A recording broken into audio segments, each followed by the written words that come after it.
Welcome. Today I wanted to make a video about my Famicom Disk System, or rather my twin Famicom, made by Sharp, which is just funny. Anytime you see a Nintendo console made by anybody that's not them. I have a couple games here. I've been collecting a little more for it. I mean, a little more, as because you only have 7 titles. I figured I'd go through the games, kind of talk. Well, first I'll talk about the console, then I'll go through my games, and probably maybe show some gameplay. I don't know. So like I said, I was going to talk about the console. So this is the twin Famicom that I have over here, and this thing is pretty big. It's I don't really know what to compare it to. It's about this. Actually, it's about the size of an NES, an original Nintendo. And if you look at one of those today, it seems like those are pretty big. Because they are, especially compared to the Japanese Famicom. But this isn't just big for the sake of being big like the NES is. No. This is big because it's literally, this is a Famicom. Like this rectangle right here, this little thing right here is the actual, disk system itself. That, the floppy disk drive. And then this is the jumper pack that would be on a normal Famicom to run these games. So really, this isn't big for the sake of being big. This is like actually filled with a whole bunch of technology. You got this is the reset button. It took me a second to remember. Reset, power button. Of course, that's the little eject button for the discs. Up here, is a switch. Right now it's set to Famicom Disk System games. So I don't have any Famicom games that are cartridge based. So I really only bought it for the disk system. And of course, if you want to use cartridges, it really doesn't do anything but lock this little flap. I'm gonna bitch for a minute though. These controller cables, God damn it, are way too fucking short. Really, the video is making it look longer than it is, but trust me, this is ridiculous. So anytime I want to play this, instead of putting it on my shelf, I put it on my desk, so I don't pull the damn console away. Well, it's probably too heavy to be pulled away, but still. And then the controller cables come out the side, which at first was kind of uncomfortable. I kind of just figured out how to hold the controller like this, so it's not really too bad. And if you know about the Famicom, you know that instead of a start, instead of a start and select button, there's a microphone on the Player 2 controller, which is Nintendo showing its weirdness early on. On the side we have ports for all kinds of activities. It's kind of weird to me. They added this nice little door here, right?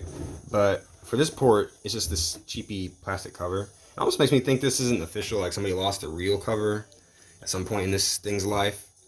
I don't know though, because I've seen other people talk about how those are cheap. I don't know, cheap, or they'll be missing. The bottom of the console with this little plastic thing. I can't remember what this is even covering up. I won't worry about it. Probably nothing exciting. I don't really have much to say about the console itself. I really don't have any gripes with it other than the controller cord length. But it is definitely the definitive Famicom. Even if you don't want disk system games and there's just some Japanese exclusive cartridge-based games, just get this. These are cheap. I got mine for I remember the exact price because it's a weird one. $108. That's before taxes.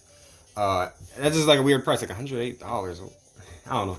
I mean, it came all the way from Japan. I think it's the prices over there. It was probably exactly, what would that be? It's probably exactly 10,000 yen there, but I don't know, exchange rate, something, blah, blah, blah. So it ended up being $108. But that's really cheap. And it really, in the long run, it's less than buying a Famicom and the disk system. And then, it won't be running through AV unless somebody modded it. Because, this has AV. That's one thing that the original Famicom doesn't have AV. But, that's pretty much all I wanted to say about the console itself. Like I said, the controller cord length, I was actually going to extend it. I was going to splice a cord from another NES controller I have, because it's the same controller, everything. I didn't do it though, because I was that's going to look all tacky. Well, originally I was going to replace the entire cable with the NES cable, but then I saw how much work it is. So you have to pretty much lift this circuit board, because they have the cable, it's routed through the back. We can't really see, but it doesn't matter. It's routed through the back over here, and it goes underneath the circuit board and then plugs into the front right here, which is fucking stupid. I don't know why they did it like that. They couldn't. I mean, I know. Like I said, it's just the circuit board from a Famicom. My theory is, now excuse my ignorance. I don't have like an original Famicom, but I'm pretty sure the controller cables on that console come out the sides. So they already had the plugs in the front, so they're like, fuck it, we'll just loop it through the back. To give it a clean look, which I guess, but that just detracts from the controller length. I don't know why they didn't go ahead and make the cable longer. I mean, from what I've read, Japanese homes are smaller. People usually sit on the TV, or sorry, sit on the floor to watch the TV that's on the floor. I guess, but this is, I don't know, man. This is America. That's all I can say. What was that? I think that's about it. Yeah. So I'm gonna go through my games in alphabetical order according to the characters we use in English. Called the I'll just put it up on screen what the characters are called, because in my ignorance I have forgotten. And here's the first game. This isn't the first game I got, but the first game in alphabetical order technically is Esper Dream. I like this game a lot, but it's also a son of a bitch, man. So when you load up the game, after you get to, like, the title screen, after you click past it, you flip to side B. Flip to side B, load up your save, and then everything's fine until you go into a dungeon. Flip back to side A, get out of the dungeon, flip back to side B. I mean, you get used to it, but it's just, I don't know, it's kind of irritating. But yeah, like most of my Disk System games, this is complete. I do try to get them complete, because I just find all the packaging charming. And this is in really nice condition, by the way. Like, everything really nice in there. Of course, the disc itself hasn't been touched, thankfully enough. But sometimes you get these games and it's been touched, something wrong with it. My copy of Zelda, actually, which we'll get to, it did have some fingerprints on it, but thankfully it works. Yeah, the manual is even in nice condition. I don't think this one has any. Well, it has kind of a crease in the corner here. We really can't see it on camera though, so probably it's gonna look better to all of you than it really does in real life. I mean, it's still nice in real life though. I love these manuals though. They have all kinds of, like, artwork and stuff I can't read. But, like, I went through with Google Translate. Google Translate is iffy, but it did help my comprehension a little bit. So I didn't know what the fuck that was. I kept collecting these. I'm like, what am I? It's gold. I'm like, oh, or golds, plural. Weird. Yeah, this is an enjoyable game though. I love the map design and everything. But I definitely had to do a lot of just figuring shit out though, because I can't read a lot of the manual. And it's semi-cryptic. I mean, it is a JRPG from back in the day, so it's not like Zelda cryptic though. Yeah, Esper Dream. Oh yeah, and then basically the story, I guess I should probably mention that, is you play as this kid right here. You're sucked into this storybook, and you have to defeat the evil power. That's my comprehension anyways. Just from, like, Google Translate and everything. But yeah, it's like that same kind of plot that you get from a lot of these games, which is why I love these old 8-bit games. It's just like, defeat the evil power, okay? Defeat it. You don't need to know why, just defeat it. And the next one I have is F1 Race. I picked this up in my local games. Well, I should probably mention this is actually a Christmas present, and thus it came from eBay. And most of my Disk System games actually come from eBay. I don't like to get games from there. I like to support my local stores, and I say that truthfully. A lot of people say that and they don't mean it. I mean that shit, because a lot of times you actually, in my experience at the good local places I go to, I can get better deals. I know that this shit is actually gonna work. The people know me, so they know, like, what condition I'll buy, and what conditions is too bad for me, or maybe they'll kind of cut me a deal on something that's a little worse condition that I may have not picked up.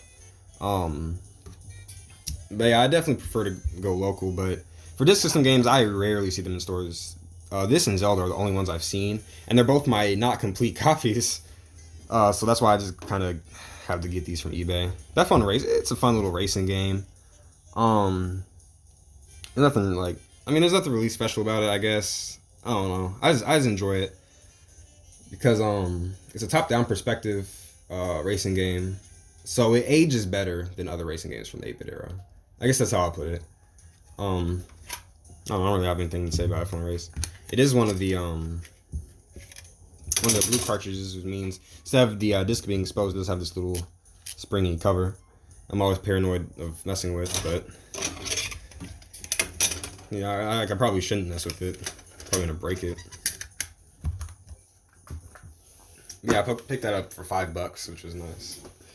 And a recent pickup of mine was 3D Hot Rally. This and Mysterious Murasame Castle. It's actually 2 recent games I just got. I think last week. Yeah, it was last week. It was during spring break. And this game I wanted because I really want the 3D system. I want to see this game in 3D. I mean, it's. I was gonna say it's fun and not in 3D, but no, it's not. This game is okay, but it's definitely not my cup of tea. I do not really care for racing games that are in the like I'll just say like Super Mario Kart, but on 8-bit hardware. And I mean, it looks better than you would think. It's not as disorienting. Honestly, I'd argue that it's less disorienting than the 16-bit games because they're a lot faster. Because they had more technology, I guess. But yeah, I'm just not a fan. I really want the 3D system though, so I can actually see what that looks like. It is in the name, 3D Hot Rally. I really wonder why Nintendo didn't re-release these, at least in Japan or on the Japanese eShop or something, re-release these 3D system games on the Virtual Console for the 3DS. I mean, it had the 3D display. Now they'll never do it. Oh well. But this manual is a lot more boring than Esper Dreams, as you can see. It has some funny looking shit in there. Like, yeah, and now you can kind of see the camera will. Okay, fuck you then, camera. But you can kind of see what the game looks like, but not really because phone camera. Okay, there you go. Now you really see. Yeah, it's like that one of those kind of games from that perspective. When you're behind the car instead of top down. Don't like it. Don't like it as much as the first F1 race, and my copy isn't in the perfect condition. Like it has this big crease, but some dumbass was like just ripped on the manual open. I don't know why. I don't know why they did that. I guess they weren't thinking, or maybe I'm just too much of a whiny bitch when it comes to the condition of my games. I don't know. I didn't mind though, because I got this in a package deal with the Mysterious Murasame Castle, and it is complete. So it's not bad for what it is. And well, speaking of the devil, the next game is the Mysterious Murasame Castle. I really like this game. I only just started playing it. I knew I was gonna like it. I actually have it on the Virtual Console on my 3DS. I just never fucking play it. So I actually really started playing through it here, and yeah, I love it. I read recently that it runs in the same engine. I didn't even know that there were like engines specific to games on the NES. That's kind of embarrassing, but it runs in that same kind of engine as the original Zelda. And yeah, I can definitely see, and of course it's worked on by the same team. And I can definitely see that in the game, even though it's different from Zelda. But yeah, I really like this game. Basically, well, yeah, I didn't explain the stories for the racing games, but that's because they're racing games. They don't really have a story. But the story in this game is you play as, I want to say his name is pronounced Tanaka. Probably got that wrong. Oh well. And defeat the evil power. Okay. I mean, I'm not wrong, but basically these it's a little more unique than defeat the evil power. It's defeat the evil alien power. See these aliens, they come down from space, and they I don't know, they go to the 4 different castles. Like I said, man, trying to translate the story from inside this manual on Google Translate, it's a little finicky. But anyways, they take over like the leaders of the castles, and again, it's your job, Tanaka's job, or whatever the hell you want to name him. I just named it myself, my own name. And you're on to defeat the alien evil power. Yeah, it's a fun time though. And like my copy has the stickers. I really wanted a copy that has the stickers, not because I'm gonna use them, but because it makes it more complete. But again, a really nice manual with a lot of artwork. I think there's stuff from the mango in here. So I know there's a mango of Mysterious Murasame Castle. It has a really nice manual, which I always appreciate. Like I like seeing all the artwork and stuff. I hate to even open these manuals because it feels like they're gonna get damaged just for me touching them. But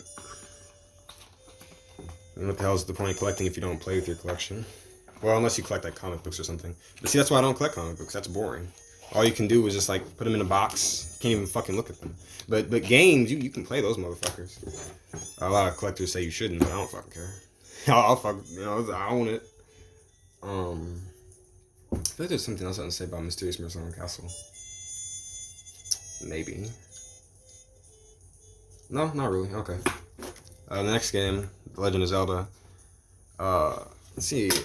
I wiped the fingerprints off this as soon as I could, but there's still like, kind of see. Yeah, you see there's lines in this disc. So there's fingerprints and there are lines from God knows what. So this copy is not in very great condition. Like one thing that some disk system games will get is they have a little problem with the little lock here.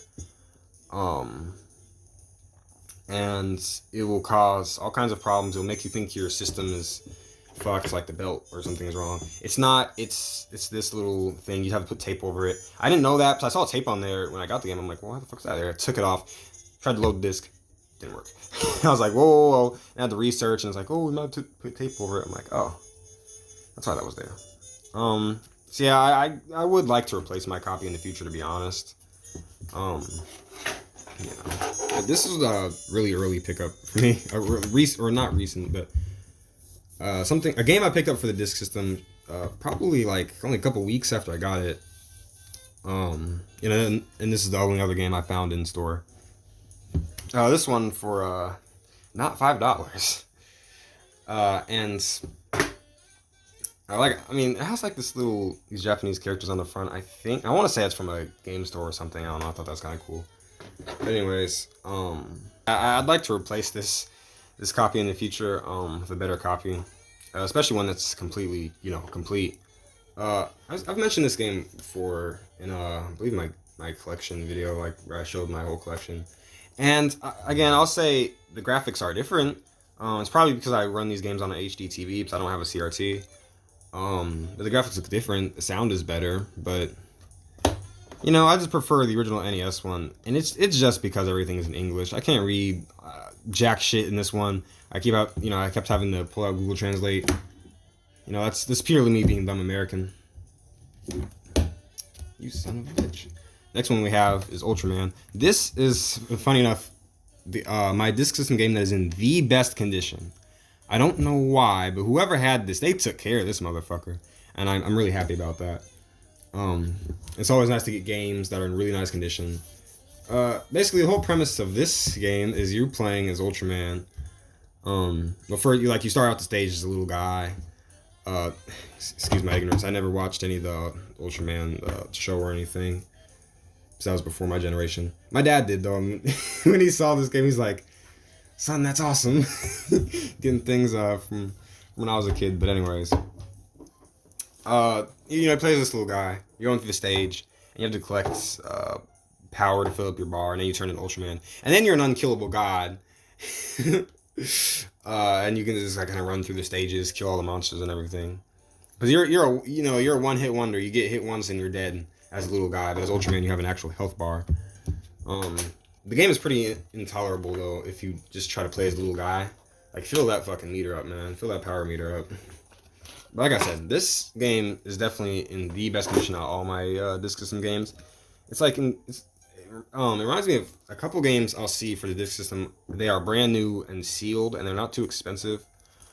Like I think Mysterious Mirror Castle, you can pick that game up brand new still for like $100, which is a lot, but also that's not bad. I almost considered getting a new copy, but I was like, I'm gonna fucking open it. Why do I want a new copy? But that's the kind of condition this is in. Like, it was opened recently or just owned by a collector. You can see this game also has stickers. I love when games have stickers. I never use them, but. And this has like a whole, like more. And this is the advertisement for Dragon Ball that inspired me to buy Dragon Power on the NES, which was a disappointment. But anyways, but there's just like a lot of stuff from the show and everything in here. You can tell the developers, Bandai, like they really had an understanding of the show. I feel like they had more of an understanding of the show, and this is my ignorance. Maybe they didn't. Maybe they did. I don't know. Or they had some kind of passion for it. So this game, it doesn't feel like, well, it's an Ultraman game, it'll sell. It feels like an Ultraman game. It'll sell, but it's also a good game.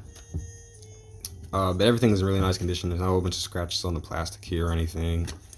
The disc itself doesn't have anything wrong with it. It doesn't have any scratch. Well, none of my games except for Zelda do, which pisses me off. That Zelda does, but whatever. At least it's only Zelda.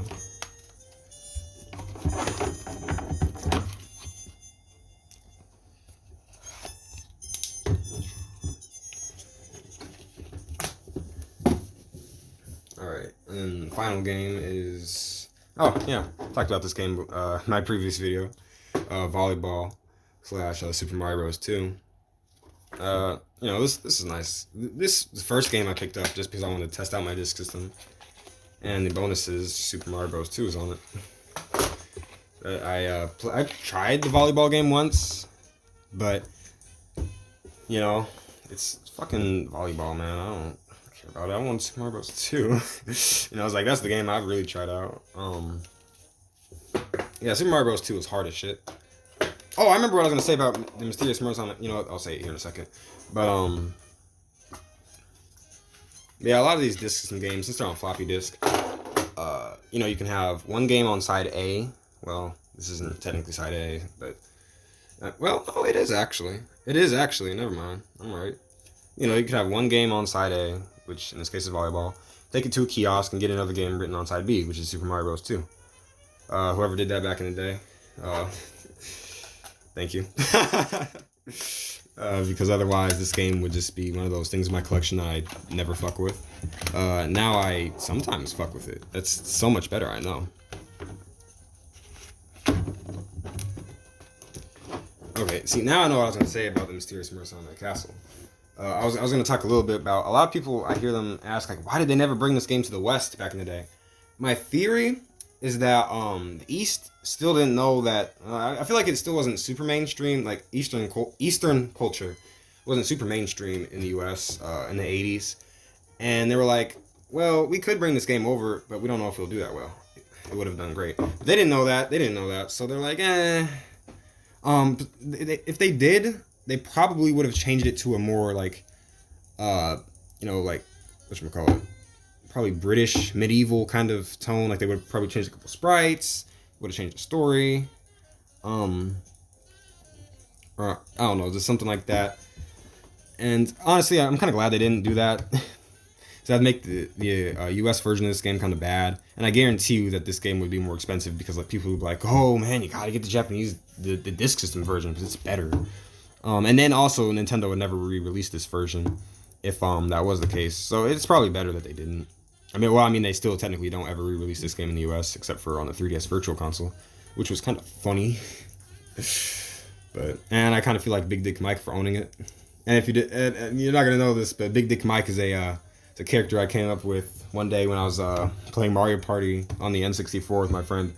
You know, I was winning. I'm like, yeah, I kind of feel like Big Dick Mike because I play as Princess Peach, and my whole story, like my whole.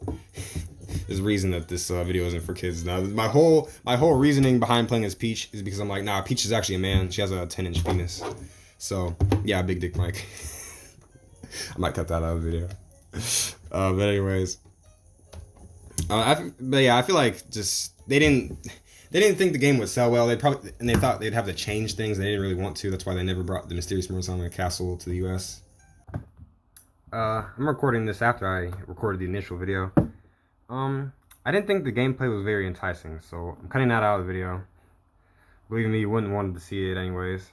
In fact, you're probably relieved, like, oh thank God, I didn't want to see that. Or maybe there's only a couple people left and everybody else clicked off the video, like, oh, fuck that, I don't watch this guy dick around in fucking Ultraman with Disk System.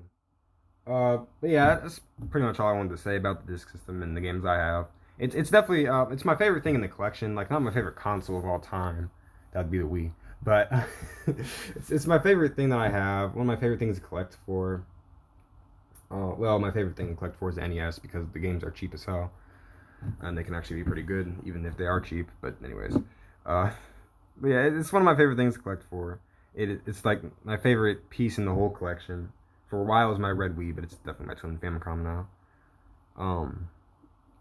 And yeah, I don't see a lot of people talking about it, so I figured I would.